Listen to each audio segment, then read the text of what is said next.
Hey, what's up, everybody? True Boxing here. Thank you for coming back to Get Hit with the Truth. So today, we are finishing up my True Boxing annual top 10s in the 130-pound super featherweight division, as we are going to look at my number one super featherweight in the world right now, the reigning WBO champion, Emanuel Navarrette of Mexico. Now, before we get into that, if you could smash the like button, leave a comment, or subscribe to the channel, I really do appreciate any and all support that I can get as I continue to build my channel here. So Navarrette entered the year after kind of a mixed bag of a 2023. He was the number one guy coming into the year, no doubt. There's nobody that would dispute that. He had made his debut at 130, moved up early in 23. In a great fight with Liam Wilson. He took a knockdown, but then came back and broke Wilson down and stopped him in 9 rounds to capture the vacant title. Then he scored maybe arguably the biggest victory of his career, as he dominated Oscar Valdez for 12 rounds, making a mandatory defense and holding on to his belt. Navarrette then had his sights set on a championship in a 4th weight class at lightweight. So he would return in November after that, after throwing over 1,000 punches in August to take on Robson Conceição, and would escape with his world title after scoring a couple knockdowns that helped him out a bunch. He fought to a draw with Conceição. So coming into the year, we knew his focus was on moving up and fighting for the lightweight title. So in May, he would do that. He would move up to 135 and go after a championship in his 4th weight class, as he was the favorite against undefeated Denis Berianchik of the Ukraine. Well, things didn't go his way. For the first time since Navarrete became a player, he has one loss very early in his career. He suffered a loss that nobody really argued to Berianchik. Berianchik just kind of outworked him, awkward style, outmaneuvered him, and walked away with a split decision to claim the lightweight title. After that, nobody knew what Navarrete was going to do. The WBO had ordered Navarrete to rematch Oscar Valdez, who is now the WBO interim champion after he had knocked out Liam Wilson. And most people felt he should move back down to 130, but the option to stay at 135 was there as well. Well, he made the right choice. He decided to move back down to 130 and make his mandatory defense against Valdez. That took place in December.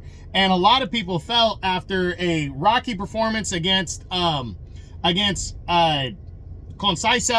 and then a loss to Berianchik at 135, and then having to drop the weight in between fights, that maybe he wasn't going to look as good as he did against Valdez the first time. I felt that way, and Valdez looked great against Liam Wilson.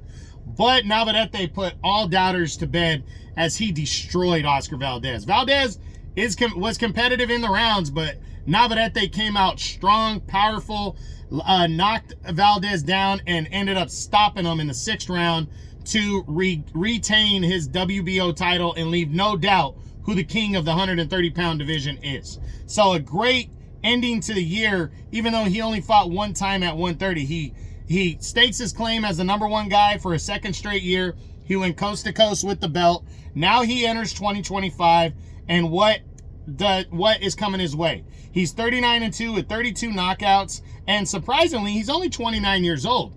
You know, this guy has been a player since he was 23, 24 years old when he first beat Isaac Dogbe way back in 2018. So I'm really looking forward to seeing what this guy does heading into the year, because right now there's 2 very good options on the table. Unification bout with O'Shaquie Foster. Navarrete is in optional mode. His mandatory was the Valdez fight, so he can fight whoever he wants. He can fight O'Shaquie Foster in a big-time showdown to unify belts, or what's also been thrown on the table is that Rafael Espinosa, the undefeated WBO champion at featherweight, has been talking about moving up to 130 because it's been tougher to make the featherweight limit.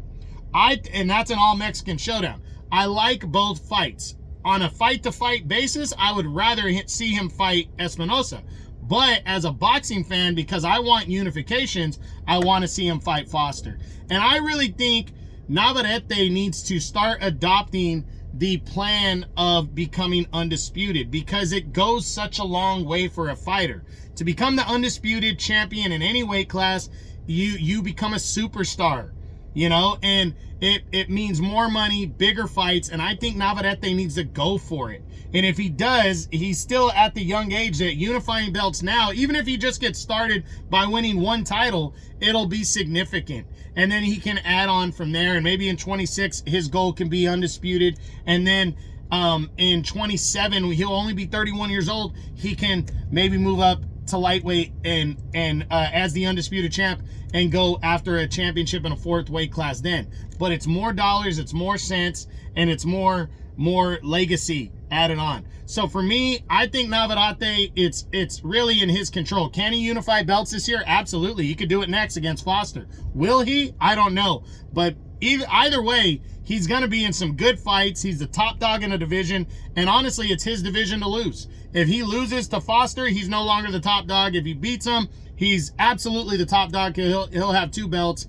And he has the better resume. So if he even beats Espinosa, who's a very, very good player at 126, he's still the top dog. So again, it's Navarrete's division to lose, but we'll see what happens. So that is it. That is what I got. That is my #1 super featherweight in the world right now. The reigning WBO champion, Emanuel Navarrete of Mexico. I hope you enjoyed the video. If you did, smash the like button, leave a comment, or subscribe to the channel. I appreciate any and all support. This is True Boxing. You've been hit with the truth.